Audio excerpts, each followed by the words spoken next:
என்னுடைய நல்வாழ்த்துக்களையும் தோற்றங்களையும் தெரிவித்துக் கொள்கிறேன். ஆண்டவர் நம் ஒவ்வொருவரோடும் கூட இருந்து நம்மை ஆசீர்வதிப்பாராக. இந்த நாளுடைய கிறிஸ்துமஸ் செய்திக்கு முன்பதாக நம் தலைகளை தாழ்த்தி ஒரு விஷயம் நம்மை ஆண்டவருடைய சமூகத்திலே நம்ம ஒப்புக் கொடுப்போம். எங்கள் கிருபையும் இரக்கமும் நல்ல தகவனே, ஆசீர்வாதமாக தேவீர் கொடுத்திருக்கிற இந்த பிறப்பின் பண்டிகைக்காக நாங்கள் துதிக்கிறோம், தோற்கரிக்கிறோம். கர்த்தர் எங்களுக்காக ஆண்டவரே நீர் மானிடராய் பிறந்தீர், எங்களுக்காக இந்த பூமியிலே அவதரித்து அப்பா எங்களுடைய பாவங்களையும் குற்றங்களையும் நீர் சுமந்து ஆண்டவரே உம்முடைய மீட்பின் ரட்சிப்புக்குள்ளாக திட்டத்திலே ஆண்டவரே நீர் எங்களை இணைத்து வைத்திருக்கிறீர். அதற்காக நாம் நன்றி செலுத்துகிறோம். உம்முடைய பிறப்பை நினைவு கூறுகிற நாங்கள் இந்த நாளிலே உம்மோடு கூட பிறந்தவர்களாக புது மனிதனை கழித்துக் கொண்டவர்களாக உம்முடைய ஆலயத்திலே அமர்ந்து உங்களுடைய வார்த்தைகளை சிந்திக்க தியானிக்க உதவி செய்யும். வர தடைப்பட்ட தாமதப்பட்ட ஜனங்களையும் கூட்டி சேர்த்தரும். இப்ப இயேசு கிறிஸ்துவின் நாமத்தினாலே வேண்டிக் கொள்கிறோம் நல்ல பிதாவே, ஆமென். கிறிஸ்துமஸ் பண்டிகையினுடைய தியானத்துக்கென்று எடுத்துக்கொள்ளப்பட்ட வேத பகுதியை நாம் வாசிக்கலாம். அது லூக்காவின் நற்செய்தி நூல் 2ஆம் அதிகாரம் 5ஆம் வசனம் முதல் 12 வசனங்கள் முடிய.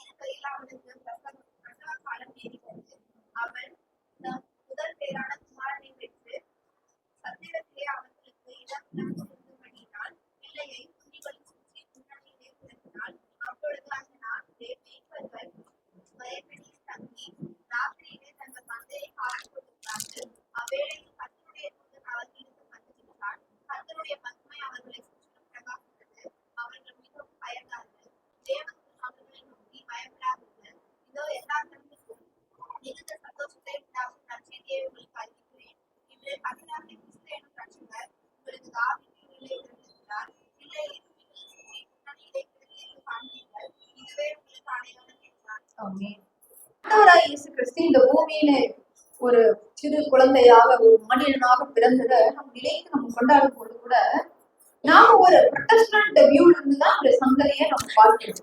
இப்ப நம்ம வாசிக்க கேட்ட இந்த லூக்காவின் நற்செய்தி 2ஆம் அதிகாரத்துல நம்ம யூஸ்வலா நம்ம கற்பனை செய்து பார்க்கிற அந்த பிறப்பின் செய்தி இல்லைங்களா. நம்ம அந்த கூடாரத்துல அந்த குடியில இல்லைங்களா இயேசுசாமியை வச்சிருப்போம். மேய்ப்பர்கள் என்ன செய்வாங்க, விசிட் பண்ணுவாங்க. ஞானிகள் விசிட் பண்ணுவாங்க. ஆனா உங்களுக்கு எத்தனை பேருக்கு தெரியும் தெரியல, ஞானிகள் வந்த நாள் வேற, மேய்ப்பர்கள் வந்த நாள் வேற. சரிங்களா.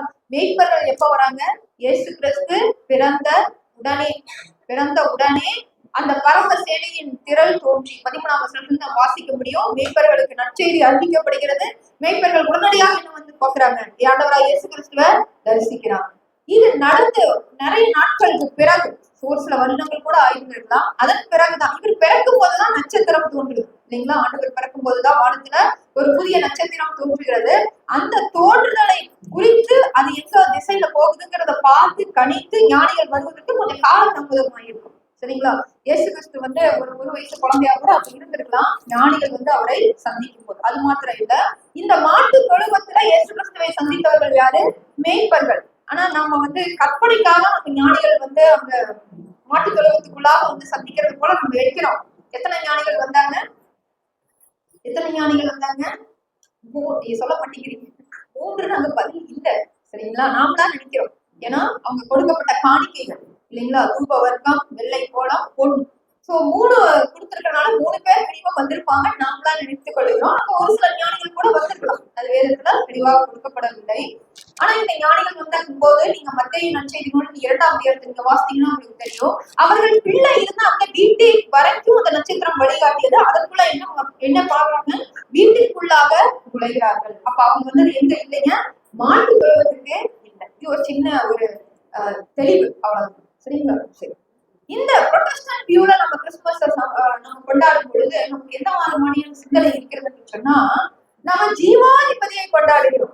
நம்ம குழந்தை இயேசுவை நம்ம என்ன பண்ணல, கொண்டாடல. சரிங்களா.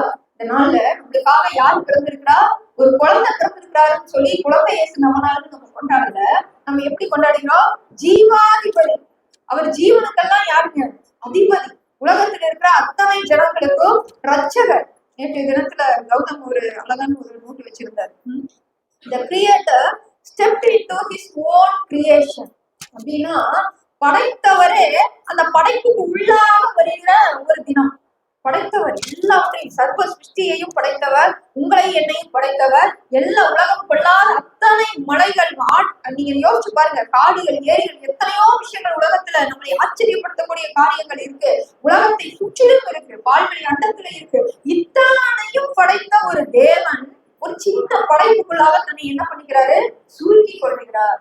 So the creator stepped into his own creation. இப்ப நாம ஒரு பொருளை படைக்கிறோம்னு வச்சுக்கோங்களேன். இப்ப இது ஒரு பொருள், இதை நம்ம படைக்கிறோம். இது நம்முடைய ஜீவனை விட இது மதிப்பானதா? கிடையவே கிடையாது, இல்லைங்களா? அப்போ இதுக்காக நம்ம உயிரை கொடுப்போம்னா இல்ல. அப்ப நாம ஒற்றுக்கும் உதவாதவர்கள் என்று வேதம் சொல்லுது. நாம ஒரு குழு அப்படின்னு வேதம் சொல்லுகிறது. நாம மனிதர்கள் மிக மிக சிறுமையானவர்கள் என்று வேதம் சொல்லுகிறது. நாம பாவத்துக்கு உட்பட்டவர்கள் என்று வேதம் சொல்லுகிறது. ஆனா இந்த மனுஷனை தன்னுடைய இடத்துல வைப்பதற்காக அந்த தேவனாகிய கர்த்தர் என்ன செய்யறாரு, மண்ணுல இறங்கி வர்றாரு. பிலிப்பியர் 2ஆம் அதிகாரத்துல நம்ம இது வாசிக்க முடியும். பிலிப்பியர் 2ஆம் அதிகாரம் 6-7 நம்ம வாசிங்க. ஒருத்தங்க எபிரேயர் 2:14 எடுத்துக்கொள்ளுங்க. எபிரேயர் 2:14. ஒருவர் பிலிப்பியர் 2:6-7.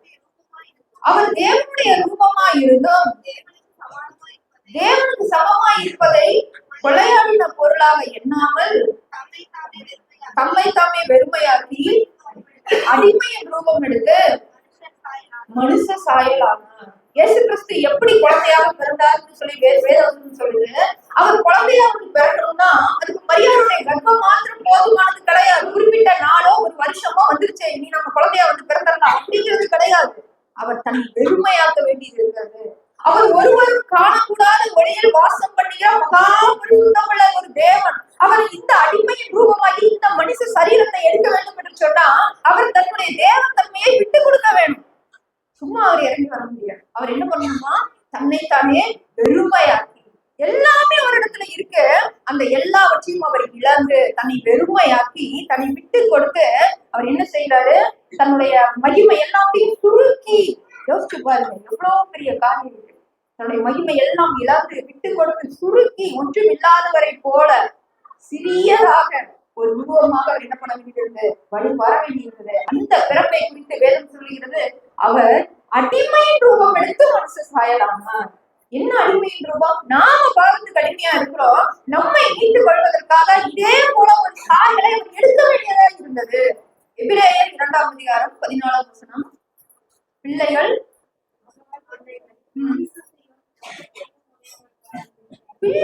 மாம்சத்தையும் ரத்தத்தையும் உடையவர்களா இருக்க அவரும் அவர்களைப் போல மாம்சத்தையும் ரத்தத்தையும் உடையவரானார். ஏன் ஆண்டவர் மனுஷனா வந்து பிறந்தாரு? நம்மை பிள்ளைகளாய் நேசிக்கிறதுனால, நம்மை பிள்ளைகளாய் நினைப்பதனால, நமக்கு சாயலாக ஒப்பாக மாறி இருக்கிற, நீங்க என்ன கற்பனையில கூட நினைச்சு பார்க்க முடியாது. ஒரு கடவுள் வந்து நம்மை போல ரூபம் எடுத்து நம்மை போல வாழ்ந்து நம்முடைய கரங்கள்ல ஒப்பு கொடுக்கப்படுவது எங்கேயுமே நடக்காது. உலகத்துல எத்தனை வரலாற்று காரியங்கள் என்னென்னமோ இருக்கு, நூல்கள் இருக்கு, சரிங்களா, சரித்திரங்கள் இருக்கு, கதைகள் இருக்கு, புராணங்கள் இருக்கு, சரிங்களா, எல்லாத்தையும் நீங்க அலசி ஆராய்ந்து பாருங்க. ஒரு கடவுள் இவ்வளவு தூரம் அன்பை வெளிப்படுத்தின மாதிரி நம்ம எங்கேயுமே கண்டுபிடிக்க முடியாது. ஒரு கடவுள் எல்லாவற்றையும் இழந்து தாழ்மையின் ரூபம் எடுத்து மகிமையெல்லாம் விட்டு கொடுத்து எல்லாவற்றையும் இழந்து கீழே வந்தது மாற்று, அதுவே மகா பெரிய விஷயம். அதை தாண்டி ஆண்டவர் என்ன செய்வாரு தெரியுங்களா, அந்த மனுஷனுடைய கரங்கள்ல கண்ணை இட்டு கொடுக்கிறாரு. அவனாலே அடிமைப்படும்படி, அவனாலே சிறுமைப்படுத்தப்படும்படிக்கு, அவராலே அந்த நீங்க கற்பனையில பண்ண முடியுமா? நாம படைத்த இந்த ஒரு புத்தகம் நம்மளை கொள்ளுகிட்டு சொன்னா நம்ம இதை படைக்கவே மாட்டோம், இல்லைங்களா? தேவனுடைய அன்பு எவ்வளவு பெரியது. உங்களை என்னை மீட்டுக் கொள்வதற்காக இயேசு கிறிஸ்து எடுத்த தீர்மானம் எவ்வளவு பெரியது. பிதா எடுத்த தீர்மானம் எவ்வளவு பெரியது. யோவானின் நற்செய்தியில் 3:14 நம்ம வாசிக்கிறோம். என்ன வாசிக்கிறோம்? மனப்பாடமா தெரியும். யோவான் நற்செய்தி 3:16 தேவன் தம்முடைய ஒரே பேரான குமாரனை விசுவாசிக்கிறவன் எவனோ அவன் கெட்டு போகாமல் நித்திய ஜீவனை தந்து அடையும்படி அவரை தந்தருளினார். சும்மா இல்ல, அவர் மேல இருந்து என்ன பண்ணாரு, கீழே நமக்காக தந்தருளினார். இந்த ரட்சிப்பு எவ்வளவு விலையேறப்பட்டது என்பதை உணர்ந்துட்டோம்னு சொன்னா நம்மளால இந்த கிறிஸ்துமஸுடைய சிறப்பை கடந்து போகவே முடியாது. கிறிஸ்துமஸ் எப்படிப்பட்டது தெரியுங்களா? இந்த கிறிஸ்துமஸுடைய செய்தியுடைய முதல் கருத்து என்ன அப்படின்னு சொன்னா, அது உலக சரித்திரத்தை என்ன பண்ணுது, இரண்டாக பிரிக்கிறது. உலக சரித்திரத்தை மாத்திரம் எப்படி பிரிச்சதுங்க? உலக சரித்திரத்தை கிமு, கிபி. கிறிஸ்துவுக்கு முன்பு, கிறிஸ்துவுக்கு பின்பு. கிறிஸ்து முழு உலகத்துக்கும் மையமானவர், முழு உலகத்துக்கும் ஆதாரமானவர் என்பதற்கு கடவுள் சில அடையாளங்களை ஏற்படுத்தி கொடுத்தார். அப்போஸ்தலர் பவுல் சொல்கிறார், மனுஷர்கள் தலைமையாக தம்மை கண்டுபிடிக்கும்படி தேவன் என்ன பண்ணுகிறார்? ஒவ்வொருவருக்கும் சமீபமானவராய் இருக்கிறார். ஆண்டவர் என்ன பண்ணாரு தெரியுங்களா? உலக சரித்திரத்தை இரண்டாக பிரித்து கிறிஸ்துங்கிற பேரை உச்சரிக்க எல்லா வாயாலையும் முடியும். யாருமே அதை மறுக்க முடியாது. கிமுன்னு சொன்னா கிபி, இது எத்தனாம் வருஷம்? கிபி 2025 நம்ம சொல்லும் போதே நம்ம என்ன சொல்றாங்க? கிறிஸ்து பிறந்ததற்கு பின்பு. யாராலையும் மாற்ற முடியாது, யாராலையும் தடுக்க முடியாது. ஏன் ஆண்டவர் இப்படி ஒரு தோற்றத்தை உருவாக்கி வைத்தார் தெரியுமா? இது ஒரு அடையாளம். எப்படி ஆண்டவர் சரித்திரத்தை இரண்டாக பிரித்தாரோ அதே போல ஒவ்வொரு மனிதனுடைய வாழ்க்கையும் இரண்டாக பிரிக்கிறார். பிந்தின ஆதாமிலிருந்து முந்தின ஆதாமுக்கு. யாருங்க பிந்தின ஆதாம்? ஆண்டவராய் இயேசு கிறிஸ்து. முந்தின ஆதாம் பழைய மனுஷன், பாவ மனுஷன். இயேசு கிறிஸ்து எதற்காக பிறந்தார்? உங்களையும் என்னையும் பழைய ஆதாமுடைய சுபாவங்களில் இருந்து புதிய ஆதாமுடைய சுபாவத்துக்கு மாற்றும்படி. அப்ப நம்முடைய சரித்திரத்தும் எப்படி இருக்கணுங்க? ரெண்டா இருக்கும். எல்லா மனுஷனுடைய வாழ்க்கையும் ரெண்டா இருக்கும். எப்படி? கிறிஸ்துவுக்கு முன்பு, கிறிஸ்துவுக்கு பின்பு. நம்ம எல்லாரும் பாவத்திலே கற்பந்தரிக்கப்பட்டோம். நாம் அனைவரும் மீறுதலுக்கு உட்பட்டவர்களாக இந்த பூமியில வந்து பிறந்தோம். ஆனால் நமக்காக ஒரு குழந்தை இந்த பூமியிலே கிறிஸ்துவாக மனித அவதாரம் எடுத்து வந்து பிறந்தது எதற்காக தெரியுங்களா? சரித்திரத்தை மாத்திரம் பிரிக்கல, உத்தவள்ளி ஏவள்ளி பாவத்திலிருந்து பிரிப்பதற்காக. இந்த தேவாதி தேவனை தான் நம்ம தொழுது வளர்த்திருக்கிறோம். அவருடைய அற்புதமான ஒரு பேர் தெரியுதா? ஜீவாதிபதி. எவ்வளவு பெரிய நாமம் இல்லைங்களா? ஜீவாதிபதி, ஜீவனுக்கெல்லாம் அதிபதி. அவர் எப்படி வந்தார் இந்த உலகத்துக்கு? அவர் ஏன் வந்தார் அல்லது எப்படி வந்தார் என்பதை ஒரு 3 தலைப்புகளின் கீழே சுருக்கமாக நம்ம தியானிக்கலாம். முதலாவது, இயேசு கிறிஸ்து இந்த உலகத்திற்கு ஒளியாக வந்தார். எப்படி வந்தாருங்க? ஒளியாக வந்தார். வாசிக்கலாம். ஏசாயா தீர்க்கதரிசி நூல் 9ஆம் அதிகாரம் 2ஆம் வசனம். ஒருவர் மத்தேயு 4:15-16 எடுத்துக்கொள்ளுங்க. ஏசாயா 9:2. இருளில் நடக்கிற ஜனங்கள் பெரிய வெளிச்சத்தை கண்டார்கள். யார் மேல வெளிச்சம் பிரகாசிக்குதுங்க? மரண இருளின் தேசத்தில் குடியிருக்கிறவர்கள் மேல் வெளிச்சம் பிரகாசித்தது. இது யாரை பற்றின தீர்க்க தரிசனம்? ஆண்டவராகிய இயேசு கிறிஸ்துவை பற்றியது. இப்படியே நம்ம மத்தேயு 4ஆம் அதிகாரம் 15-16 வாசிப்போம்.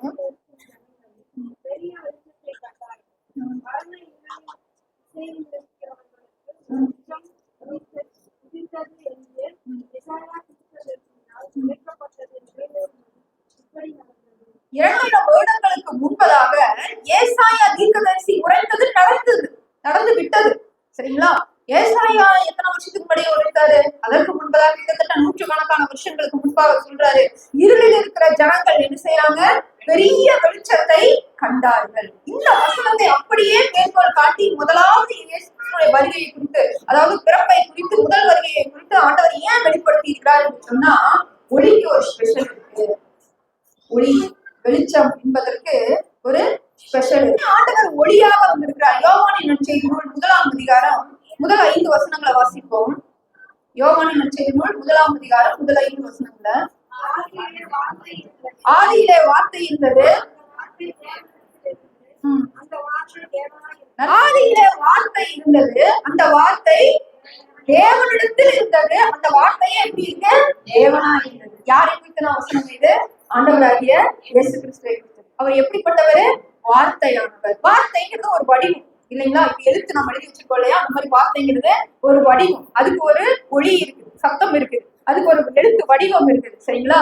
இப்ப அந்த வடிவத்தை நாம எப்படி உருவாக்கி இருக்கிறோம்? ஆண்டவரை இயேசு கிறிஸ்து தான் அந்த வார்த்தை என்று சொல்லி நம்ம விசுவாசிக்கிறோம். ஏன்னா ஆதி முதல் கொண்டு அவர் தான் எல்லா கிரியைகளையும் செய்கிறார். அவர் தான் வசனமா இருக்கிறார், அவர் தான் மன்னாவா இருக்கிறார், அவர் தான் வார்த்தையா இருக்கிறார். இப்ப ஆண்டவர் என்ன செய்யறாருன்னா, அந்த வார்த்தையை உலகத்துல அனுப்பணும். சரிங்களா? அதுக்கு ஆண்டவர் ஒரு ஆப்ஜெக்டை தேர்ந்தெடுக்கிறார். ஆச்சரியமான ஒரு ரகசியம் இதுக்குள்ள இருக்குது. அவர் ஒரு ஆப்ஜெக்டை தேர்ந்தெடுக்கிறார். அந்த ஆப்ஜெக்ட் என்ன தெரியுங்களா? ஒளி, வெளிச்சம். தொடர்ந்து வாசிங்கள அடுத்த வசனத்துல. அவர் ஆதியிலே தேவனோடு இருந்தார், சகலமும் அவர் மூலமாய் உண்டாயிற்று, உண்டானதொன்றும் அவராலே அல்லாமல் உண்டாகவில்லை. கவனமா படிங்க. சகலமும் யாரால உண்டாயிற்று?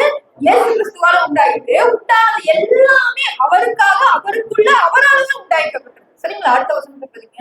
அவருக்குள் ஜீவன் இருந்தது. அவருக்குள் ஜீவன் இருந்தது. ஜீவன் மனுஷனுக்கு ஒளியா இருந்தது. அந்த ஜீவன் மனுஷனுக்கு எப்படி இருக்குதுங்க? ஒளியா இருக்குது. அந்த ஜீவன் மனுஷனுக்கு இனிமையா இருக்குதுன்னு சொல்லியிருக்கலாம். நல்லா யோசிச்சு பாருங்க. அந்த ஜீவன் மனுஷனுக்கு ஆசீர்வாதமா இருக்குதுன்னு சொல்லியிருக்கலாம். அந்த ஜீவன் மனுஷனுக்கு மேன்மையா இருந்ததுன்னு சொல்லியிருக்கலாம். எத்தனையோ நல்ல வார்த்தைகள் இருக்குது. ஆனா இதுல ஒரு ரகசியம் இருக்குது. அந்த ஜீவன் மனுஷனுக்கு எப்படிப்பட்டதா இருக்குதுங்க? ஒளி, வெளிச்சமா இருக்குது. ஏன் ஒளியை குறித்த ஆண்டவர் இவ்வளவு முக்கியத்துவம் கொடுக்கிறாரு உங்களுக்கு தெரியுமா? ஆண்டவர் இந்த ஒளிக்கு இவ்வளவு இம்பார்ட்டன்ஸ் கொடுக்கிறாரு. அடுத்த வசனத்தை வாசிங்க. அந்த ஒளி இருளிலே பிரகாசிக்கிறது, இருளானது அதை பற்றி கொள்ளவில்லை. அவர் உலகத்தில் இருந்தார். ஏன் ஆண்டவர் இயேசு கிறிஸ்துவ ஒளியாக காண்பிக்கிறார், வெளிச்சமாக காண்பிக்கிறார் சொன்னா அங்க ஒரு பெரிய மேன்மையான ஒரு ரகசியம் ஆதியாகமம் எடுத்துக்கொள்ளுங்க. இப்போ தொடக்க நூலுக்கு போயிடுவோம். ஆதியாகமம் 1ஆம் அதிகாரம் வசனம் 3ஆம் வசனத்தை வாசிக்கலாம். பூமியானது ஒழுங்கின்மையும் வெறுமையுமாய் இருந்தது.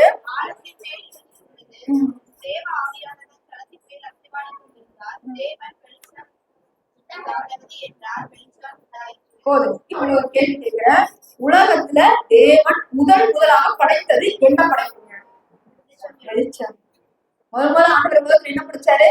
வெளிச்சம். ஏன் வெளிச்சம் தேவை மனுஷனுக்கு? மனுஷனுக்கு மாத்திரம் இல்லை. இப்பதான் நம்ம யோவான்ல வாசித்தோம். உண்டாக்கப்பட்டது எல்லாமே, எல்லா சர்வ சிருஷ்டிகளும் அவரால் உண்டானது, அவருக்காக உண்டானது, அவருக்குள் உண்டானது என்று வாசித்தோம் இல்லைங்களா? அதுல பிரதானமானது என்ன தெரியுங்களா? வெளிச்சம், ஒளி. ஏன் ஒளி ரொம்ப முக்கியம்னா அது படைப்புகளுக்கு முக்கியம். அதாவது உலகத்துல உயிரினங்களாய் வாழக்கூடிய அத்தனை பட தாவரங்கள், விலங்குகள், மரம், செடி, கொடி எல்லாவற்றுக்கும் முக்கியம். பறவைகள் எல்லாவற்றுக்கும் முக்கியம். அந்த வெளிச்சம் மனுஷனுக்கும் முக்கியம். ஆண்டவர் முதல் நாள்ல படைக்கும் போது என்ன பாக்குறாரு தெரியுங்களா? பூமி எல்லாம் படைக்கப்பட்டு பல லட்சம் வருஷங்கள் ஆயிருக்கு. ஆண்டவர் பூமியை பார்க்கிறாரு. 2ஆம் வசனத்துல நம்ம வாசிக்கிற அந்த பூமி எப்படி இருக்குது? ஒழுங்கின்மையும் வெறுமையுமா இருக்குது. ஒரு மனுஷனுடைய மனமும் இப்படிதான் இருக்குது. அவன் படைக்கப்படும் போது அவன் நல்லானாக படைக்கப்பட்டிருந்தாலும் ஆதாமின் பிள்ளைகளுக்காக நம்ம பிறந்த எல்லாருடைய வாழ்க்கை எப்படி இருக்குதுங்க? ஒழுங்கின்மையும் வெறுமையுமா இருக்குது. தேவன் அந்த ஆத்மாவை பாக்குறாரு, ஆவியை பாக்குறாரு. அது எப்படி இருக்குது? ஒழுங்கின்மையும் வெறுமையுமா இருக்குது. அது மாத்திரம் இல்ல, அது சொல்லப்பட்ட இன்னொரு ரகசியம் இருக்கு. அது என்னதுங்க? தேவ ஆவியானவர் ஆழத்தின் மேல என்ன இருக்குது? இருள் இருக்குது. நமக்குள்ள இருக்குது பாத்தீங்களா? நம்ம இருதயத்தின் ஆழத்துல என்ன இருக்குதுங்க? இருள். அப்போ ஒரு மனுஷனுக்கு முதல்ல கொடுக்கப்பட வேண்டிய விஷயம் என்ன தெரியுங்களா? வெளிச்சம். ஆண்டவர் உலகத்துல முதல்ல என்னதான் படிச்சாரு? வெளிச்சத்தை தான் படிச்சாரு. முதல் படைப்பு வெளிச்சம். ஆனா 4ஆம் நாள்ல நீங்க பார்க்கும்போது 16ஆம் வசனத்துல நீங்க வாசிக்கும் போது 14 வாசிச்சீங்கன்னா சூரியனையும் சந்திரனையும் ஆண்டவர் இராயால சூரியனையும் அதெல்லாம் படைச்சாரு. 5ஆம் நாள் ஆயிற்று அப்படின்னு வாசிப்போம். சரிங்களா? வெளிச்சத்தை முதல்ல ஆண்டவர் படிச்சது வெளிச்சம் தான். அதுதான் முதல் நாள் படைப்பு இல்லைங்களா? அப்புறம் எப்படி மணி சூரியன் சந்திரன் ஆண்டவர் படிச்சிருக்காரு? இந்த சந்தேகம் என்னைக்காவது உங்களுக்கு வந்திருக்கா? சூரியன் சந்திரன் தான் வெளிச்சத்தை தரும். நல்லா புரிஞ்சுக்கோங்க. வெளிச்சம் அப்படிங்கிற ஒரு ஒரு புதிய படைப்பையே ஆண்டவர் அன்னைக்குதான் உருவாக்குறாரு. அதுல ஒரு சின்ன பார்ட்டு தான் என்னது? சூரியன், சந்திரன், நட்சத்திரங்கள், கோள்கள் இதெல்லாம். சரிங்களா? வெளிச்சத்தை நாம பார்த்துட்டு இருக்கிற வெளிச்சம் தெரிகிற கோள்கள் சூரியனும் சந்திரனும் தான் இல்லைங்களா? அதுவும் நிலா ஒரு மண்மேடு தான். அது என்ன பண்ணுதுங்க? சூரியன் இருந்து வெளிச்சத்தை வாங்கி நமக்கு வெளிச்சத்தை தருது. ஆனா இதனை தாண்டி இவற்றுக்கு வெளிச்சம் அதுக்குள்ள உருவாகிறதுக்கு முன்பதாகவே தேவன் வெளிச்சம் என்கிற அந்த சராசரத்தில் ஆண்டவர் படைக்கிறாரு. ஏன்னு சொன்னா வெளிச்சம் இருந்தா மாத்திரம் தான் அங்க வெப்பம் இருக்கும். வெப்பம் இருந்தா மாத்திரம் தான் அந்த ஒளிச்சேர்க்கை நடக்கும். அப்பதான் சகல உயிரினங்களும் உயிர் வாழ முடியும். அப்பதான் ஆக்சிஜன் உண்டாகும். சரிதானுங்க? இல்லைங்களா? நாம மாத்திரம் இல்ல, உலகத்தில் இருக்கிற அத்தனை உயிரினங்களுக்கும் முதல்ல என்ன தேவைங்க? வெளிச்சம். வெளிச்சம் தேவை. ஆண்டவர் முதல்ல வெளிச்சத்தை உண்டாக்கு. அழகா அந்த வசனம் சொல்லி பாருங்களேன். 4ஆம் வசனத்துல 3ல தேவன் வெளிச்சம் நல்லதுன்னு பாக்குறாரு. வெளிச்சத்தையும் இருளையும் ஆண்டவர் என்ன பண்ணாரா? வெவ்வேறா. இதுதாங்க கிறிஸ்து பிறக்கிறதுக்கான முக்கிய நோக்கம். யோவான் நற்செய்தி நூல்ல அதனால ஆண்டவர் சொல்றாரு, அவர் அந்த வெளிச்சம் மனுஷனுடைய ஜீவனுக்குள்ள பிரகாசிக்கிறது. இருளானது அதை பற்றி கொள்ளவில்லை. ஏன் இயேசு கிறிஸ்து வெளிச்சமாய் இருக்கிறாரு நம்ம பார்க்கிறோம்? ஏன் ஒளியா இருக்காருன்னு பாக்குறோம்னா முதல் மனுஷனுக்கு தேவை என்னதுதாங்க? வெளிச்சம் தான், ஒளிதான். அவருக்குள்ள இருக்கிற இருளை இருந்து பிரிப்பதற்காக தான் இயேசு கிறிஸ்து ஒளியாக வந்தாரு, வெளிச்சமாக வந்தாரு. அப்ப என்ன அடையாளத்தை கொடுத்தாரு? இயேசு கிறிஸ்து தான் ஒளின்னு பிறக்க போறாரு. அந்த ஒளிக்கு என்ன அடையாளம் வந்ததுன்னு முதல்ல வானத்துல தோன்ற அடையாளம் என்னது? நட்சத்திரம். அதுவும் என்னதாங்க? வெளிச்சம். அவர் பிறந்துட்டாருன்னு சொல்லி நட்சத்திரத்தை யாருன்னா பார்க்கலாம்? உலகத்துல இருக்கிற எல்லாருமே பார்க்கலாம் இல்லைங்களா? ஒருத்தருக்கு மட்டும்தான் கண்ணுக்கு தெரியுமா? இல்ல. உலக ஞானிகள் தானே கண்டுபிடிச்சு அவங்க சில காரியங்களை வச்சு கண்டுபிடிச்சு அவங்க தேடி வந்திருக்கலாம். ஆனா உலகத்துல இருக்கிற அத்தனை மனுஷனும் பார்க்கக்கூடிய ஒரு வெளிச்சமாக ஆண்டவர் என்ன பண்றாரு? முதல் அடையாளத்தை உலகத்துல வைக்கிறாரு. என் மகன், என்னுடைய குமாரன் இந்த பூமியில பிறந்திருக்கிறாரு. மெய்ப்பர்களை நம்ம வாசித்தோம். மெய்ப்பர்கள் அவங்க மந்தையை காவல் காத்து கொண்டிருக்கும் போது ஒரு தேவதூதன் அவர்களுக்கு வெளிப்படுகிறான். உடனே என்ன ஆகுதுங்க? வெளிச்சம் உண்டாகுது. அங்க பயப்படுகிற அளவுக்கு வெளிச்சம் உண்டாகுது. அந்த வெளிச்சம் முதலாவது மனுஷனுக்கு என்ன அறிவிக்கிறது? ஒரு இருளிலிருந்து பிரிக்கக்கூடிய, இருளில் இருக்கிற ஜனங்களுக்கு பெரிய வெளிச்சத்தை கொடுக்கக்கூடிய ஒரு கடவுள் வந்து இந்த பூமியில பிறந்திருக்கிறாரு. ஏன் ஆண்டவர் நட்சத்திரத்தை தேர்ந்தெடுத்துட்டாருன்னு தெரியுங்களா? ஆண்டவர் நினைச்சிருந்தா ஒரு கோடையை உருவாக்கியிருக்க முடியும். தன் குமாரனுக்கு அடையாளமாக நிலா மாதிரி ஒரு நிலாவையே பக்கத்துல வச்சுக்க முடியும். ஆண்டவரால கூடாத காரியம் ஒன்றுமே இல்லை. ஆனா இந்த நட்சத்திரத்துல ஒரு அவசியம் இருக்குது. ஏன் இந்த நட்சத்திரங்களை குறித்து என்ன இவ்வளவு ஒரு முக்கியமான விஷயம்? அது முக்கியமான இடத்துல நட்சத்திரங்களை பற்றின தீர்க்க தரிசனங்கள் சொல்லப்பட்டிருக்கிறது. யோகுவினுடைய நூலை எடுத்துக்கொள்ளுங்கள. யோகு 38ஆம் அதிகாரம் 7ஆம் வசனத்தை வாசிக்கலாம். ஒருத்தவங்க ஆதியாகமம் 15:5 எடுத்துக்கோங்க.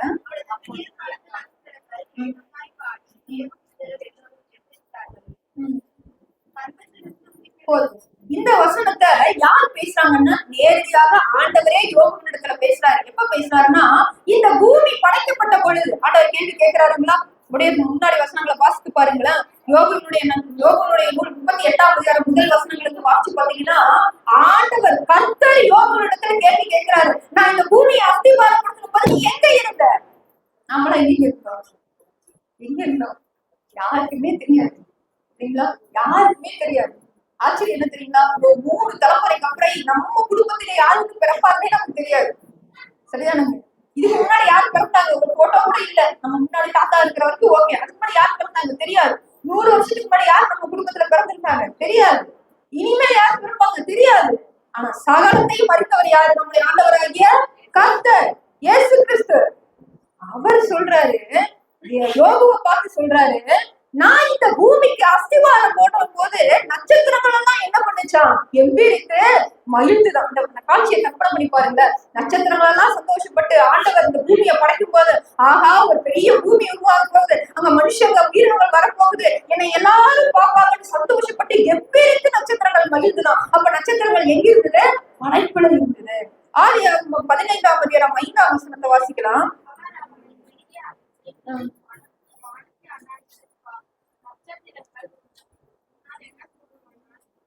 இதையும் என்ன சொல்றாங்க? ஆண்டவராகிய இயேசு கிறிஸ்து அல்லது தேவனாகிய கர்த்தர் யாரை பத்தி பேசுறாரு? ஆபிரகாமை பார்த்து பேசுறாரு. யோகுவை பார்த்து பேசினவரு இப்ப யாரை பத்தி பேசுறாருங்க? ஆபிரகாமை பார்த்து பேசுறாரு. என்ன தெரியுமா பேசுறாரு? ஆபிரகாமுக்கு ரொம்ப கவலையா இருக்குது. ஆண்டவர் என் பிள்ளை தருவீங்களா? ரொம்ப கவலையா இருக்குங்க. ஆண்டவர் ஒண்ணுமே சொல்லல. நீங்க வா, கையை பிடிச்சிட்டு வெளியில கூட்டிட்டு போறாரு. சரிங்களா? கூடாரத்துக்கு வெளியில கூட்டிட்டு போயிட்டு நிக்க வச்சுக்கிறாரு. நீ என்ன பண்ணு? வானத்தை அண்ணாந்து பாரு. வானத்துல என்ன ஆண்டவரே தெரியும்? நீ பாரு. வானத்தை அண்ணாந்து பாரு. அங்க என்ன தெரியுதுங்க? நட்சத்திரங்கள். பூமியை அஸ்திபாரப்படுத்தின போது சந்தோஷமா பாடிச்சு பாத்தீங்களா? அந்த நட்சத்திரங்கள் அங்க தெரியுது. ஆண்டவர் ஆபிரகாமுக்கு கொடுத்த வாக்குத்தத்தம் என்னங்க? இந்த நட்சத்திரங்கள் நீ என்ன கொடுக்கணும் என்ன அந்த மாதிரி உன் சந்ததி இருக்கும். அப்ப நட்சத்திரம் எங்க இருந்ததுங்க? படைப்புல இருந்தது. இப்ப நட்சத்திரம் எங்க இருக்குது? வாக்குத்தத்தத்துல இருக்குது. அந்த வாக்குத்தத்தம் யாரை குறிக்குது? கிறிஸ்துவை குறிக்குது. உன் சந்ததி இப்பனமா இருக்கும். உன் சந்ததியில மேசியா பிறப்பாரு. என்னாகமம் 24ஆம் அதிகாரம் 17ஆம் வசனத்தை வாசிங்க. அவரை தரிசிப்பேன், சபையுமாய் அல்ல, ஒரு நட்சத்திரம் யாக்கோபிலும் ஒரு செங்கோல் இஸ்ரவேலிலிருந்து எழும்பும். இது ஒரு தீர்க்க தரிசனம். இது மோசேயின் வாயிலிருந்து வந்த தீர்க்க தரிசனம். என்ன சொல்றாரு தெரியுங்களா? ஒரு நட்சத்திரம் எங்கிருந்து உதிக்கீங்க? எங்கிருந்து உதிக்கும்? யாக்கோபிலிருந்து ஒரு நட்சத்திரம் உதிக்கும். அந்த நட்சத்திரம் தான் ஆண்டவர் இயேசு கிறிஸ்து. சும்மா ஆண்டவர் நட்சத்திரத்தை வைக்கல, எல்லாருக்கும் அடையாளமாக நட்சத்திரத்தை நம்ம சும்மா மாட்டல. நம்ம மாட்டும் போது யார மாட்டிருக்கிறோம்? ஆபிரகாமுக்கு வாக்குத்தத்தம் பண்ணப்பட்ட அந்த நட்சத்திரம். யோகுனுடைய நாட்களில் அவரை தெரிவித்த படைப்பினால மகிழ்ந்த அந்த நட்சத்திரம். யாக்கோபினுடைய வம்சத்துலதான் வந்து கிறிஸ்து பிறப்பா என்பதற்கு சாட்சியாக ஆண்டவர் நட்சத்திரத்தை காண்பிக்கிறார். யாக்கோபிலிருந்து ஒரு நட்சத்திரம் உதிக்கும். ஏன் யாக்கோபிலிருந்து ஒரு நிலா உதிக்கும்? ஆண்டவர் சொல்லியிருக்கலாம்ல. ஆண்டவர் எவ்வளவு முக்கியத்துவம் கொடுத்தாரு பாருங்க. யாக்கோபிலிருந்து ஒரு நட்சத்திரம் உதிக்கும். ஏன் தெரியுங்களா? அது ஒளிக்கு சமமானது. அது ஒளியை கொடுக்கக்கூடியது, அது வானங்களில் உள்ளது, அது எல்லாவற்றுக்கும் மேலான ஒரு இடத்துல இருக்குது. உலகத்தில் இருக்கிற அத்தனை ஜனங்களும் காணக்கூடிய இடத்துல இருக்குது. அந்த நட்சத்திரத்தை எல்லாரும் முன்னாடிதான் பார்க்க முடியும். அந்த உலகத்தில் இருக்கிற எல்லா ஜனங்களுக்கும் வெளிச்சத்தை கொடுக்கும். எந்த பாரபட்சமும் இல்லை. அந்த நட்சத்திரம் தான் இந்த நாள் உதித்திருக்குது. ஆண்டவராகிய இயேசு கிறிஸ்து. ஏன் ஆண்டவர் ஒளிக்கு ஒப்புமையாக முதலாவது சொல்லப்பட்டார் என்று சொன்னா, ஒவ்வொரு மனுஷனுடைய வாழ்க்கையிலும் என்ன வேணுங்க? வெளிச்சம் வேணும். முதல்ல வெளிச்சம் தான் வேணும். உலகத்துக்கு முதல்ல வெளிச்சம் தான் வேணும். படைப்புகளுக்கு முதல்ல வெளிச்சம் தான் வேணும். அப்புறம் தான் மற்ற எல்லாத்தையும் படைக்க முடியும். இப்ப யோசிச்சு பாருங்க, ஆண்டவர் வெளிச்சத்தை படைக்கல, வானத்தை படைச்சிட்டாரு, செடி கொடியெல்லாம் படைச்சிட்டாரு. ஆனா பாக்குறதுக்கு கூட நம்மளுக்கு என்ன இல்லை? வெளிச்சம் இல்லை. யோசிச்சு பாருங்க, ஆண்டவர் எவ்வளவு ஞானம் உள்ளவர். அப்ப அதைத்தான் யோவான் நிச்சயம் நம்ம வாசிக்கிறோம். அவர் உலகத்தில் இருந்தார், அவர் உலகத்துக்கு வெளிச்சமா இருந்தார். அது எல்லாம் விட அதிகமான விஷயம், அவர் மனுஷனுக்கு வெளிச்சமாக, அவர் மனுஷனுக்கு உள்ள ஒளியாக இருக்கிறாரு. இப்போ யோவானின் நற்செய்தி 8:12 ஜனங்களை நோக்கி, நான் உலகத்துக்கு ஒளியா இருக்கிறேன், என்னை பின்பற்றுகிறவன் இருளிலே நடவாமல் ஜீவ ஒளியை அடைந்திருப்பான் என்றார். ஆண்டவர் சொன்ன வார்த்தை நேரடியாக அந்த நட்சத்திரம் ஒளியாக இந்த பூமியில வந்த பிறகு ஜனங்களுக்கு தன்னை வெளிப்படுத்தும் போது ஆண்டவர் சொல்றாரு, நான் உலகத்திற்கு எப்படி இருக்கிறேன்? ஒளியாக இருக்கிறேன். வேற எதையுமே அவர் முன்னிலைப்படுத்தல. முதல்ல அவர் எப்படிப்பட்டவரா? ஒளியாக வந்த ஒரு தெய்வம். உங்களுடைய வாழ்க்கையில, என்னுடைய வாழ்க்கையில ஒளியாக வந்த ஒரு தெய்வம், ஒளியாக வந்திருக்கிறாரு. அவர் அந்த ஒளிய இருளானது பற்றிக்கொள்ள முடியாது. ஒருவேளை இயேசு கிறிஸ்துவ நீங்களும் நானும் அறியாம போயிட்டா நம்ம இருளிலே நடக்கிறவர்களாக இருப்போம். இப்ப நம்ம குருடா பிறந்துருக்கோம்னு வச்சுக்கோங்களேன். குருடா பிறந்துருக்கோம்னா நம்ம அந்த வாழ்க்கைக்கு என்ன பண்ணிருப்போம்? வாழ பழகி இருக்கும். வெளிச்சம்னா என்ன நமக்கு தெரியாது. அந்த வாழ்க்கைக்குள்ளாவே நம்ம வாழ்க்கை பழகி இருக்கும் இல்லைங்களா? அது போலதான் நிறைய பேரு வெளிச்சத்தை அறியாதவர்களாகவே வாழ்ந்து கொண்டிருக்கிறார்கள். இருளுக்குள்ளாக இருக்கிற வாழ்க்கையில உங்களால வெளிச்சத்தின் மேன்மையை உணரவே முடியாது. இயேசு கிறிஸ்துவின் மேன்மையை உணரவே முடியாது. அந்த ஜீவன் மனுஷனுக்குள்ளாக, அந்த ஒளி மனுஷனுக்குள்ளாக பிரகாசிக்கிறது, அவன் ஜீவனுக்குள்ளாக பிரகாசிக்கிறது. இருள் அதை பற்றி கொள்ள முடியாதவர்களுக்கு பிரகாசிக்கிறது. அப்ப நீங்க யோசிச்சு பாருங்க, இந்த வேத வசனத்தை வாசிக்கும் போது, தியானிக்கும் போது, இந்த வசனமாகிய ஜீவன் எனக்குள்ள பேசுது, எனக்குள்ள கிரியை செய்து சொன்னா வெளிச்சத்தின் பிள்ளைகளா இருக்கிறோம். பவுல் எழுதுற சபைக்கு எழுதும் போது, நாமும் பகலுக்குரியவர்களா இருக்கிறோம், நீங்க வெளிச்சத்தின் பிள்ளைகளா இருக்கிறீர்கள், நீங்க இருளாக ஒப்பானவர்கள் அல்ல. நீங்க எப்படிப்பட்டவர்களா இருக்கிறீங்க? வெளிச்சத்தின் பிள்ளைகளா இருக்கிறீங்க. ஏனெனில் நம்முடைய ஆண்டவராகிய இயேசு கிறிஸ்து ஒளியாக வந்தார். இரண்டாவதாக நம்முடைய ஆண்டவர் எப்படி வந்தார் தெரியுங்களா? வழியாக வந்தார். வழியாக வந்தார். யோவானின் நற்செய்தி 14ஆம் அதிகாரம் 6ஆம் வசனத்தை வாசிப்போம். யோவான் 10:9 எடுத்துக்கோங்க. நானே வழியும் சத்தியமும் ஜீவனுமாய் இருக்கிறேன். இந்த ஆண்டவராகிய இயேசு கிறிஸ்து கொடுக்கப்பட்டதுடைய மிக முக்கியமான நோக்கம் என்ன தெரியுங்களா? அந்த பரம ஜீவனை, பரம காணானை நாம் அடைய வேண்டும் என்று சொன்னா, தெய்வீக தன்மையை நாம் உணர்ந்து கொள்ள வேண்டும் என்று சொன்னா, அந்த மகிமையான வாழ்க்கையை புரிந்து கொள்ள வேண்டும் என்று சொன்னா, அதுக்கு ஒரே ஒரு வழிதான். வேற எந்த வழியுமே உலகத்துல ஏற்படுத்திப்படவில்லை. ஒரே ஒரு வழிதான். யாருங்க? ஆண்டவராகிய இயேசு கிறிஸ்து. அவர் ஏன் பிறந்தார்? அவர் எதற்காக வந்தாருன்னு சொன்னா, முதல்ல பார்த்து அவர் ஒளியாக வந்தார். இரண்டாவது அவர் வழியாக வந்தார். நமக்கு வழியாக, நாம் ஜீவனை கண்டடையத்தக்க வழியாக ஆண்டவர் வந்தார். நானே வழியும் சத்தியமும் ஜீவனுமாய் இருக்கிறேன். என்னை எல்லாம், அடுத்த வரைதான் ரொம்ப முக்கியம். நானே வழியும் சத்தியமும் ஜீவனுமாய் இருக்கிறேன். என்னை எல்லாமல் ஒருவன் பிதாவிடத்தில் யாருமே என்ன பண்ண முடியாதுங்க, பிதாவிடத்துல சேர முடியாது. என் பரமபிதா நடப்படாத நாற்றெல்லாம் வேரோடு பிடிக்க எறியப்படும் ஆண்டவர் சொன்னாரு இல்லைங்களா? பிதாவை அறிந்து கொள்ள வேண்டும் என்று சொன்னால் குமாரனை விசுவாசிக்கணும். குமாரன் மூலமாக வரக்கூடிய ரட்சிப்பை விசுவாசிக்கணும். அவரை ஏற்றுக்கொள்ளணும். அவரை எல்லாம் ஒருவரும் பிதாவிடத்துல சேர முடியாது. யோவானின் நற்செய்தி 10ஆம் அதிகாரம் 9ஆம் வசனத்தை வாசிக்கலாம்.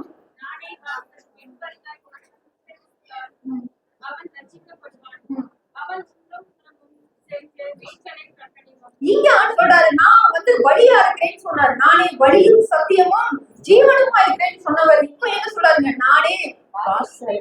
ஆடுகளை பற்றின அற்புதமான ஒரு வெளிப்பாடு. நானே வாசல். என் வழியாய் ஒருவன் உட்பிரவேசித்தால் அவன் என்ன பண்ணுவான்?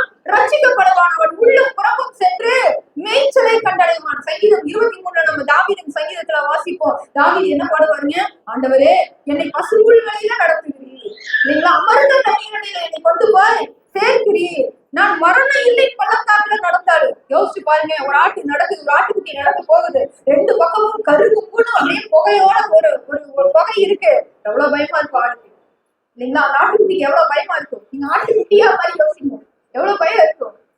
அப்ப அந்த ஆட்டுக்குட்டி பாடுது, நான் மரண இருளை பள்ளத்தாக்கிலே நடந்தாலும் கூட கொள்ளாம என்ன பண்ண மாட்டேன், பயப்பட மாட்டேன். ஏன்? தேவடி என்னோடு கூட இருக்கிறீங்க. இப்போ தாவீது பாடும்போது ஆண்டவர் எங்க இருந்தாருன்னா பரலோகத்துல இருந்தார். பிறப்பித ஆண்டவர் பரலோகத்துல இருந்தார், சரிங்களா? அவர் கூட இருந்தார், தாவீதோட கூட இருந்தார். ஆனா இப்ப நம்முடைய விசுவாசத்துக்கு, புதிய ஏற்பாட்டு விசுவாசிகளுக்கு ஆண்டவர் என்ன சொல்றாருன்னா, ஆண்டவர் நம்ம கூட மட்டும் இல்ல, எங்க இருக்கிறாருங்க, நமக்குள்ள.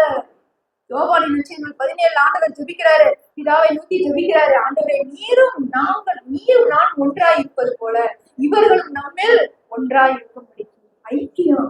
யோவான் இதைத்தான் யோவான் பின்னாட்கள்ல யோவான் 1 யோவான்ல எழுதுறாரு, எங்கள் ஐக்கியம் பிதாவோடு உன்னை குமாரனை கிறிஸ்துவோடு இருக்கிறது.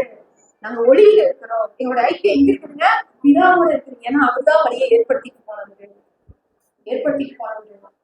மோட்ச பிரயாணம் என்கிற ஒரு அருமையான புத்தகம் ஜான் பனியன் அவர்கள் எழுதினாங்க. நமக்கு கொடுக்கப்பட்ட புது கேலண்டர் பாத்தீங்களா, அதுல கூட ஒவ்வொரு மிஷனரிகளை பத்தின ஒரு வாழ்க்கையும் ஒவ்வொரு பக்கத்துல இருக்கு. நீங்க அதை படி பிரயோஜனமா இருக்கும். அதுல ஜான் பனியன் அவரை பற்றி இருக்குது. அவர்தான் மோட்ச பிரயாண புத்தகத்தை 12 வருடங்கள் சிறைச்சாலையில இருந்து அவர் எழுதினார். அந்த புத்தகத்துல ஒரு அற்புதமான ஒரு பகுதி இருக்கு. அது என்ன தெரியுங்களா, அந்த மனுஷன் கிறிஸ்டியான் என்கிற அந்த பெயருடைய அந்த நபர், அவர் பாவ மூட்டைகளை சுமந்து கொண்டு அவர் வெளியில வராது. அவர் எப்படியாவது அந்த பரம காணத்துக்குள்ள மோட்சத்துக்குள்ள போகணும்னு பிரயாணம் பண்றாரு. ஒரு இடத்துல கருப்பொம்மன் இருக்கு, வழி தெரியல, பாதை தெரியல, எந்த வழியில போகணும்னு தெரியல.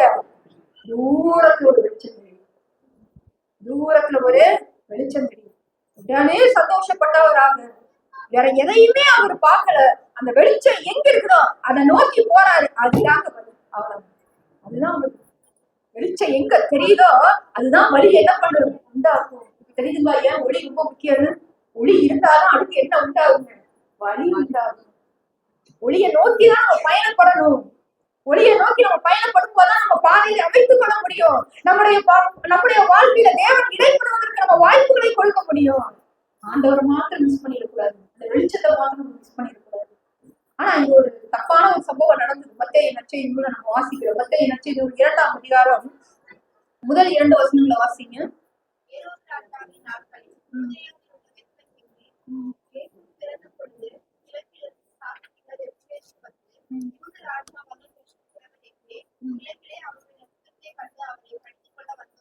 இவன் ஞானிகளுடைய வார்த்தை நேற்றைய தினத்துல ஐயா கூட இதை மென்ஷன் பண்ணாங்க. அவங்க உண்மையிலேயே ஞானிகளே இல்ல, எங்க கேட்கக்கூடாதோ அங்க போய் கேட்கறாங்கன்னு சொல்லி சொன்னாங்க. யோசிச்சு பாருங்க, இப்ப இந்த ஞானிகளுடைய சம்பவத்தை எடுத்துக்கொள்ளுமோ, இந்த ஞானிகள் என்ன பண்றாங்க, அவர்கள் வாழ்கிற தேசம், இந்த கிழக்கு தேசம் என்பது வேதாந்த வல்லுநர்கள் சொல்லுகிறபடி அது ஈரான் அல்லது ஈராக், பெர்ஷியா, சோ இந்த பகுதியாதான் இருக்க முடியும். ஏன்னா பெத்லகேமுக்கு நேரா கிழக்கு தேசம் எது பாத்தீங்கன்னா இன்றைய இடத்துல இருக்க அதே ஈரான் ஈராக் தான், சரிங்களா?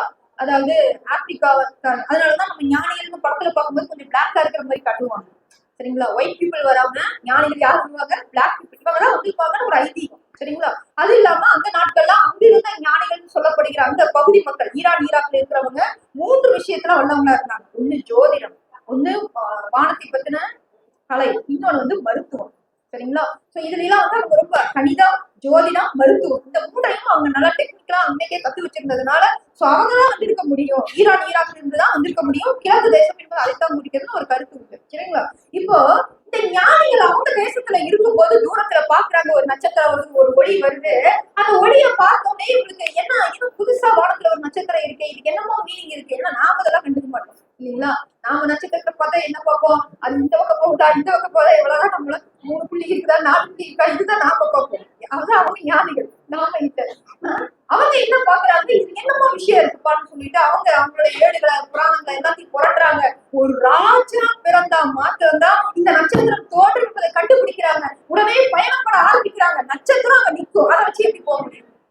யோசிச்சு பாருங்க, நட்சத்திரம் அங்கே நிற்கிது வானத்துல, அதை வச்சு எப்படி போக முடியும்? ஆனா வசனம் சொல்லுது, அந்த நட்சத்திரம் என்ன பண்ணுது, அவங்களோட நகர்ந்தது, அவங்களுக்கு வழிகாட்டும்படி போகுது. அப்ப அந்த ஒளி என்ன பண்ணுதுங்க, வழிய உண்டாக்குது. அந்த வழி எது வரைக்கும் வருதுன்னா பெத்லகேம் சிட்டி வரைக்கும் வருது. இந்த நட்சத்திரம் நகர்ந்து வருது. ஆண்டவர் நம்ம ஒரு ட்விஸ்ட் வச்சிருக்காரு. அந்த சிட்டி வரைக்கும் வந்துருச்சு.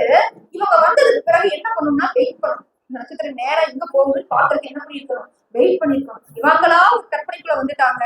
ராஜானா எங்கதான் பிறப்பாரு? அரண்மனையில தான் பிறப்பாரு இல்லைங்களா? எல்லாருக்கும் உண்டான ஒரு மனித குணம் தான். ராஜானா அரண்மனையில தான் பிறப்பாரு. நேரம் ஏரோது ராஜா போயிட்டாங்க. ஆனா ஏரோது ராஜா அந்த நாட்கள்ல வந்து ஏரோது ராஜான்னா யாக்கோவோட கதையை இருந்தது ஏரோது ராஜா. நிறைய ஏரோது ராஜா பாப்பீங்க இல்லைங்களா? ஏரோதுங்கிறது ஒரு பட்டம். எப்படி பால்ங்கிறது ஒரு பட்டம், இந்த மாதிரி ஏரோதுங்கிறது பட்டம். ரோமர்கள் சீசர் ஒரு பட்டம். அந்த அந்த பட்டத்துக்கு வருகிற எல்லா ராஜாக்களையுமே என்னதான் சொல்லுவாங்க? பொதுவான பேர்ல சீசர், ஏரோது, பார்வோன் இப்படிதான் சொல்லி அழைப்பாங்க. சரிங்களா? அதனால நீங்க அதை குழப்பிக் கொள்ள கூடாது. அப்ப அந்த ஏரோது இடத்துல வராங்க. ஏரோது எவ்வளவு கொள்ளாங்கன்னு தெரியுங்களா? தன்னுடைய சொந்த மகன்களையே கொண்டுட்டான். அந்த இயேசுசாமி பிறந்தப்ப வாழ்ந்த ஏரோது தன்னுடைய சொந்த மகன்களையே அடுத்து என் பட்டத்துக்கு எதிரியா வரக்கூடாதுன்னு கொலை செய்யக்கூடிய தன்னுடைய மனைவியையும் மகன்களையும் கொலை செய்த ஒரு கொலைகாரன். கண்டிப்பா அதை பத்தி வெளியில கேள்விப்பட்டிருப்பாங்க தானே இல்லைங்களா? அதெல்லாம் பறக்கும் தானே. அப்ப கொஞ்சமாவது இந்த ஞானிகள் கொஞ்சம் ஞானத்தோட நடந்துக்கலாம். நேரா போய் அங்கேயே கேட்கிறாங்க, கிழக்கிலிருந்து அவரை நட்சத்திரத்தை கண்டு நாங்க பயணப்பட்டு வந்தோம், யூதருக்கு ராஜாவாக பிறந்தவர் எங்கே? அப்ப இவ்வளவு தெளிவா தெரியுது, யூதருக்கு தான் அவர் ராஜாவா பிறந்தாரு. இவ்வளவு தெளிவா தெரியுது இல்லைங்களா? இது எல்லாம் உங்களுக்கு எழுதப்பட்டிருக்குது போல இருக்கு. இந்த ராஜா எங்கின்னு எங்க வந்து கேக்குறாங்க? ஏரோது வந்து கேக்குறாங்க. சில நேரங்கள்ல ஒளியை மிஸ் பண்ணிட்டா வழியை மிஸ் பண்ணிருக்கோம். இந்த ஒளியாகி இயேசு கிறிஸ்துவை மிஸ் பண்ணிட்டீங்கன்னா உங்க வாழ்க்கையோட வழியையும் மிஸ் பண்ணிடுவீங்க. இது வழியா பயணப்படுறாங்க. நான் செய்யற காரியம் சரியா தப்பா? யாராவது எனக்கு ஆலோசனை சொல்ல மாட்டாங்களா? இது சரியா போயிடாதா? ஏன் நம்ம அலையணும் தெரியுங்களா? வெளிச்சத்தில வராது. இடத்துல வாடுகளை இந்த இயேசு நம்ம கலைப்பு கொடுக்குற இடத்துல வாடுகள். இடத்துல வருகிற ஒருமனை நான் புறம்பே தள்ளுவது. இந்த ஞானிகள் என்ன பண்ணிட்டாங்க தெரியுங்களா? ஒளியை மிஸ் பண்ணிட்டாங்க. அது எங்க போச்சுன்னு தெரியல. நட்சத்திரம் அது வரைக்கும் வந்துருச்சு. அதுக்கு மேல பொறுமையா காத்திருக்க தெரியல. அந்த நட்சத்திரத்தை ஃபாலோ பண்ணணுங்கிற அறிவு இல்ல.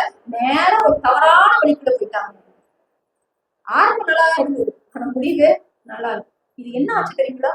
அப்படியே வாசிங்க. 9ஆம் வசனம் 10ஆம் வசனத்தை வாசிக்கலாம்.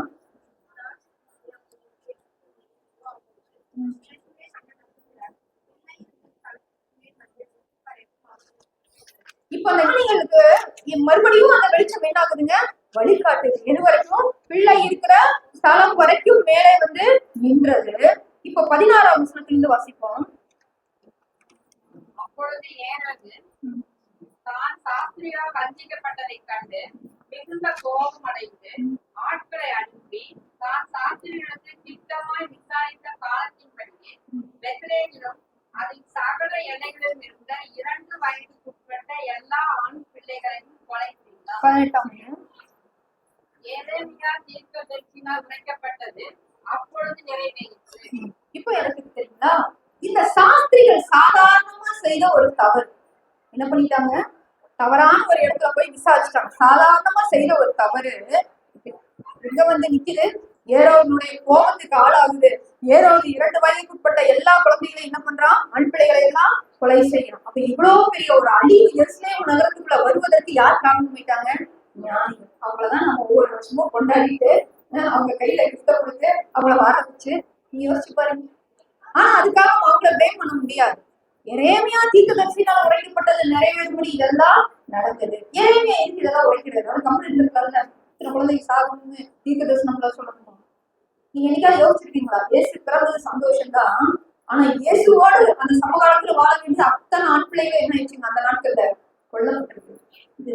இது வந்து துக்கமான ஒரு விஷயம் தான் இல்லைங்களா? இது தவறு தான். அப்ப ஏன் ஆண்டவர் இதை அனுமதிச்சாரு? ஆண்டவர் பிறந்ததை எல்லாரும் கொண்டாட வேண்டியதானே? ஏன் அந்த நேரத்துக்கு அனுமதிச்சாரு? இப்படி ஏதாவது யோசிச்சிருக்கீங்களா? ஏன் ஆண்டவர் இதை அனுமதிச்சாரு? உண்மை என்ன தெரியுங்களா? உண்மையிலேயே நமக்கு தெரியாதுங்கிறதா. தேவன் நம்ம வாழ்க்கையிலும் சரி, வேதத்தில் எழுதியிருக்கிற நிறைய சம்பவங்களையும் ஆண்டவர் சில காரியங்களை அனுமதிக்கிறார். அது ஏன்னு நமக்கு புரியாது. ஏன்னா சிந்தித்து சில காரியங்களை கண்டுபிடிக்கலாமே ஒழிய முற்றிலுமாக நம்மளால கண்டுபிடிக்க முடியாது. ஆண்டவர் தீர்க்கதரிசி மூலமா உரைக்கப்பட்டது என்ன தெரியுங்களா? பின்னாடி இப்படி நடக்குங்கிறத முன்னாடி சொன்னாரு. இது நடக்கணுங்கிறது தேவனுடைய விருப்பம் இல்ல. குழந்தைகள்லாம் சாகணும், எம்பெல்லாம் பிறக்கணுங்கிறதான விருப்பம் இல்ல. ஆனா இதுதான் நடக்குங்கிறத தேவன் என்ன பண்ணாரு? முன்கூட்டிய தீர்க்க தரிசனமாக சொல்றாரு. மனுஷனுடைய ராஜ்யத்துக்குள்ள தேவன் தலையிட்டு நடக்க போறதை ஆண்டவர் வெளிப்படுத்துகிறார். இது ஒரு அடையாளத்துக்காக தேவன் என்ன பண்ணாரு? முன்கூட்டிய தீர்க்கதரிசியினால உரைக்கும்படி செய்திருக்கிறார். நம்ம சரியான வழியை பின்பற்றுகிறோமா என்பதை நம்ம யோசிக்க வேண்டும். வழியை தேடி பயணப்படாதவர்கள் ஆபத்துக்கு வழிவகுக்கிறார்கள். இது யாரு தெரியுங்களா? மத்தேயு நற்செய்தி 2ஆம் அதிகாரத்துல 3-4 வசனத்தை வாசிக்கல. 3-4. ஏரேல் ராஜா அதை கேட்ட பொழுது அவனும் அவனோடு கூட எருசலேம் நகரத்தார் அனைவரும் கலங்கினார்கள். அவன் பிரதான ஆசாரியர் ஜனத்தின் வேத பாரகர் எல்லோரையும் கூடி வர செய்து கிறிஸ்துவானவர் எங்கே பிறப்பார் என்று அவர்களிடத்தில் விசாரித்தார். அதற்கு அவர்கள் யூதேயாவில் உள்ள பெத்லெகேமில் பிறப்பார்.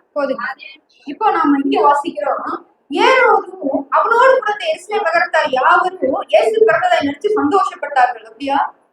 கலங்கினார்கள். ஏன் கலங்கினார்கள்?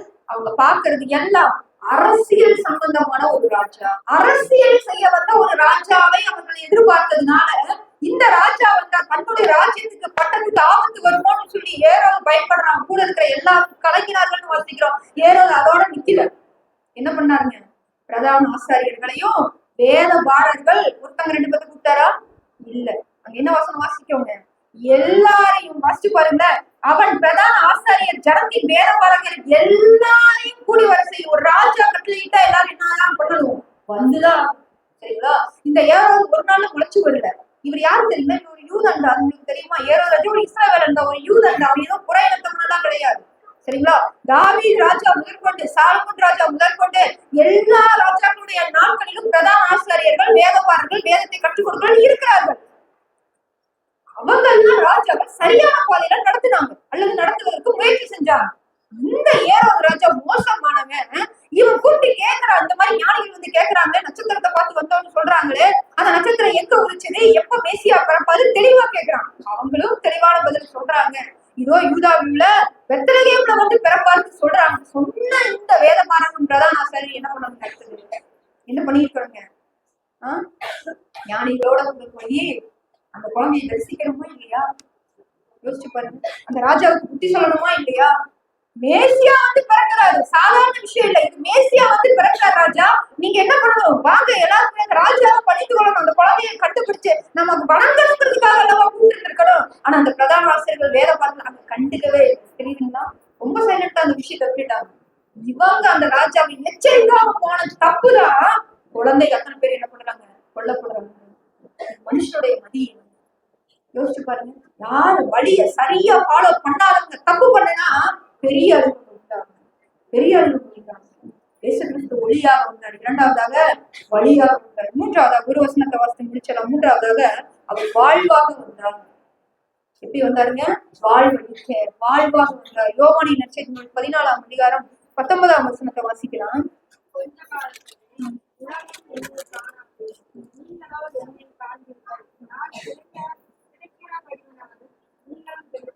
இந்த வசனத்தை இப்படிதான் சொல்லுவோம், நான் வாழ்கிறபடினால் நீங்களும் வாழ்வீர்கள்.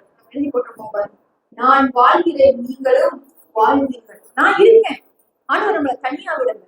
அவர் இந்த உலகத்துல பிறந்த போதும் சரி, அவர் வளர்ந்த போதும் சரி, அவர் பரமேறி போன பிறகும் சரி, ஆண்டவர் ஒருபோதும் தம்முடைய பிள்ளைகளை விசுவாசிகளை தனியாக விடவில்லை, தவிக்க விடவில்லை.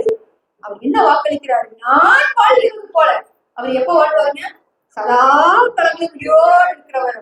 அவர் வாழ்கிறது போல நாமும் வாழ்வோம் என்று ஆண்டவர் என்ன பண்றாருங்க? வாக்களிக்கிறார். நம்முடைய தேவன் வாழ்வாக வந்தார். வாழ்க்கை கொடுப்பதற்காகவே வந்தார். என்னிடத்துல தாகமா இருக்கிற இடத்துல வாங்க, என்னிடத்துல பசியா இருக்கிற இடத்துல வாங்க. நீங்கள் வந்து பணம் என்று விலையும் என்று என்னுடைய திராட்சை அப்பத்தை வாங்கி புசியுங்க.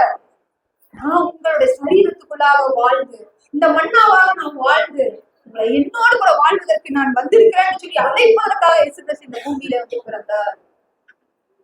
நான் ஒரு குரூப்ல கூட பிக்சர் மெசேஜ் போட்டேன். ரொம்ப அழகா இருந்தது. அந்த மெர்லின் அப்படிங்கிற அந்த பாஸ்டர் போட்டிருந்தாரு. ரொம்ப அழகா இருந்தது. இந்த மாட்டு தீவன தொட்டி இருக்குது இல்லைங்களா? அதுலதான் என்ன பண்றாங்க? முன்னணையில இயேசு கிறிஸ்துவ கிடத்தினாரு இல்லைங்களா? அது அந்த முன்னணைங்கிறது என்னது? முன்னணை அப்படின்னா தீவன தொட்டின்னு இருக்கும். என்னங்க? தீவன தொட்டி. மாடுக்கு போடுவாங்க இல்லைங்களா? புல்லெல்லாம் வைக்க புல்லெல்லாம் போடுவாங்க. அந்த தீவன தொட்டி. அந்த தொட்டியில அந்த வச்சி புல்லு மேல ஒரு துணியை போட்டு குழந்தை என்ன பண்றாங்க? வச்சிருக்கிறாங்க. இந்த பாஸ்டர் எப்படி கற்பனை பண்ணாருன்னா அதை ஒரு ஜீவ அப்பமா கற்பனை பண்றாரு. இப்ப அது தொட்டி இல்ல, அது என்னதுங்க? ஒரு ஜீவ அப்பா. வக்கி புல் இல்ல, அது இடத்துல என்ன இருக்குங்க? ஜீவ அப்பம் இருக்கு. வக்கி புல் இருந்தா என்ன திங்கும்? மாடு திங்கும். ஜீவ அப்பத்தை யார் சாப்பிடுவாங்க? அதனாலதான் ஒருவேளை அந்த குழந்தை கூடவே அந்த தொட்டியில வச்சாங்களோ அப்படின்னு அவர் எழுதுறாரு. எவ்வளவு அழகான ஒரு சித்தம் இல்லைங்களா? அந்த முன்னணையில கொண்டு போய் ஏன் வைக்கணும்னா அது சாப்பிடக்கூடிய ஒரு இடம். அது உயிரை போஷிக்கக்கூடிய ஒரு இடம்.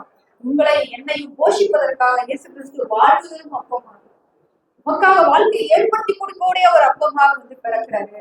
அதுக்கு அடையாளமா அந்த ஜீவன தொட்டியில அப்பத்தை கொண்டு போய் வைக்கிறாங்க. பிறந்ததை நம்ம பார்க்கல, கண்ணுல பார்க்கல.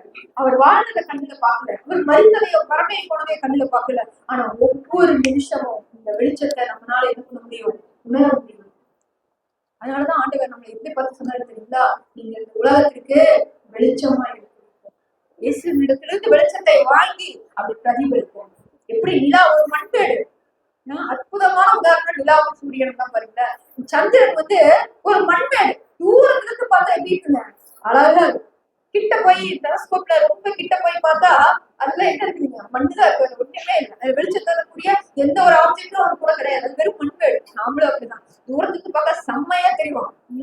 ஏன் அப்படிங்க இப்படிங்க, கிட்ட போய் பழகும் போதுதான் நமக்கு தெரியும் வெறும் மண்ணுதாங்க. உள்ள ஒண்ணு இல்ல, மண்டைக்கு மண்ணுதான், எல்லாமே மண்ணுதான், வெறும் மண்ணுதான். இது மண்ணுக்கு போற சரீரம் தான், மண்ணுதான். ஆனா இந்த மண்ணை ஆண்டு அப்படியே விடாத பாருங்க. சூரியன்ற மிகப்பெரிய ஒரு கோடு இருந்து வெளிச்சத்தை வாங்கி இந்த நிலா என்ன பண்ணுது, இரவு வேலையில அந்த வெளிச்சத்தை பிரதிபலிக்குது. அது ஒரு வெளிச்சத்தை கொடுக்குது. சூரியனை கூட நம்ம ரெண்டு கண்ணாலும் பார்க்க முடியாது, ஆனா நிலாவை பார்க்க முடியும், நிலாவை ரசிக்க முடியும், நிலாவோட ஒளியை நம்ம அனுபவிக்க முடியும். யோசிச்சு பாருங்க. தேவன் வெளிப்படாத ஒரு தேவன், ஆனா தன்னை வெளிப்படுத்தி பிள்ளைகள் மாம்சத்தை ரத்தத்தை உடையவர்களா இருப்பதனால அவரும் மாம்சத்தையும் ரத்தத்தையும் உடையவரானார். நம்மை போல வாழும்படி, நமக்குள்ளாக வாழும்படி எவ்வளவு ஒரு ஆசை வருங்க, எவ்வளவு ஒரு அன்பு, எவ்வளவு ஒரு பேராசை இருக்கு. மனுஷனோடு சேர்ந்து வாழும் எவ்வளவு பெரிய பேராசை. இருக்கிறதே சிருஷ்டிப்புல கடைநிலையானவங்க யாரு, மனிதர்கள். எல்லா சிருஷ்டிப்பை விட கீழானவர்களா இருந்தது மனிதர்கள். அதாவது பரலோகத்துல நான் சொல்றேன், எல்லா பரலோகத்துல இருக்கிற தூதர்கள் எல்லாத்தையும் விட கீழானவர்கள் மனிதர்கள். ஆனா இவங்களை கூட்டிட்டு போய் அந்த பரலோகத்தை நிரப்பணும் ஆண்டவருக்கு. எவ்வளவு ஒரு மேன்மையான ஒரு தேவன் நமக்காக இருக்கிறார், நமக்காக பிறந்திருக்கிறார். அவர் ஒளியாக வந்தார், வழியாக வந்தார், வாழ்வாக வந்தார். உங்களை என்னையோ மீட்டுக் கொள்ளும்படிக்கு இந்த இயேசு கிறிஸ்துவனுடைய பிறப்பின் பண்டிகையை மிகுந்த சந்தோஷத்தோடு கொண்டாடுவதோடு அவருடைய பிள்ளைகளா நம்ம வாழ்ந்தும் அந்த வெளிச்சத்தை என்ன பண்ணணுங்க, மற்றவர்களுக்கு காண்பிக்கணும். இந்த சத்தியம் உங்களுக்கு உதவி செய்வதாக நம் தலைமை தாழ்த்தி ஆண்டு சமூகத்தை பார்ப்போம். எங்கள் கிருபையும் இரக்கமும் உள்ள நல்ல பிதாவே, உம்முடைய ஆசீர்வதிக்கப்பட்ட ஆண்டவரே, இந்த வார்த்தைகளுக்காக நன்றி செலுத்துகிறோம்.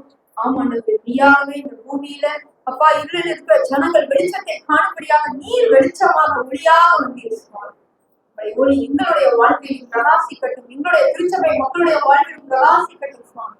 இந்த வசனத்தை கேட்கிற ஒவ்வொரு ஆத்துமாவிலும் ஜீவனுக்குள்ளும் அந்த ஒளி பிரகாசிக்கட்டும் சுவாமி. இருளானது பற்றிக் கொள்ளாது, இருளானதை மேற்கொள்வதில்லை.